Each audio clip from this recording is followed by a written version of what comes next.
மக்களுக்காக பேசுவாருன்னு நம்புறோம். அடுத்த வாட்டி அவர் வந்தாருன்னா நல்லா இருக்கும். ஒரு எப்படி சொல்றது? ஆ, புதுசா ஒண்ணு எதிர்பார்க்கலாம் அவர்கிட்ட. ஆல்ரெடி நிறைய கட்சிகள் இருக்கு இல்லையா? திமுக, அதிமுக, நாதக எல்லாரும் இருந்தாலும் இருக்கும்போது ஏன் தாவேக்கா? ஏன்னா ஒரு புதுசா ஒரு ஆட்சி வந்தா மாறும். அ நெறைய எத்தன ப்ராப்ளம் வருது. பொண்ணுங்களுக்கு பிரச்சனை வருது. நெறைய அந்த மது இத பத்தி நெறைய ப்ராப்ளம் வருது. இவர் வந்தாருன்னா சால்வ் ஆகும்னு ஒரு நம்பிக்கை தான். பார்ப்போம். அவர் வந்தாருன்னா நடக்கும்னு நம்புறோம். ஆனா நம்பிக்கையோட பயங்கரமான நம்புறோம். அரசியல் நெருக்கடி கொடுக்குறாங்களே. ஆமா. புதுசா ஒருத்தர் வராருன்னா, நமக்கு மேல எங்க வந்துருவாங்களோ அப்படிங்கிறதுக்காக எப்ப இருந்தாலும் கீழ இது பண்ண தான் செய்வாங்க. அத தாண்டி இவரு வந்து தான் ஆகணும். இப்ப மக்களுக்காகன்னு வந்துட்டாரு. இத தாண்டி வந்து எல்லாத்தையும் செஞ்சு தான் ஆகணும். அதிகப்படியான கூட்டம் சேர்றதை நம்ம பார்க்குறோம். எங்க பார்த்தாலும் வந்து ஒரு ஆரவாரம்.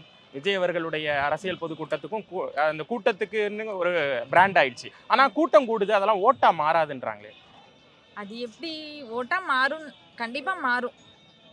ஏன்னா, புதுசா ஒரு இது வரணுங்கிறதுக்காக யாரா இருந்தாலும் ஓட்டு போடுவாங்க. இப்ப நாங்களும் அதே நம்பிக்கையில தான் வந்திருக்கோம். கண்டிப்பா எங்க ஓட்டு டிவிகேக்கு தான். அவருக்கு தான் போடுவோம். விஜய் அவர்களுக்கு இந்த நேரத்துல இந்த காணொளி வாயிலாக நீங்க சொல்லக்கூடிய செய்தி? அண்ணா நாங்க உங்கள நம்பி தான் வந்திருக்கோம். எங்களுக்கு புது இது கொண்டு வருவீங்கன்னு நாங்க நம்புறோம்.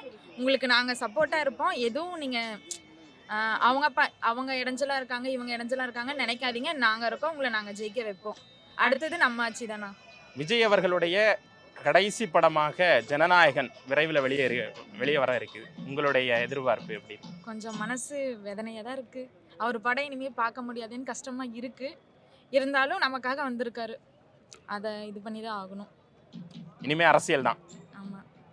நன்றிம்மா. தேங்க்யூ.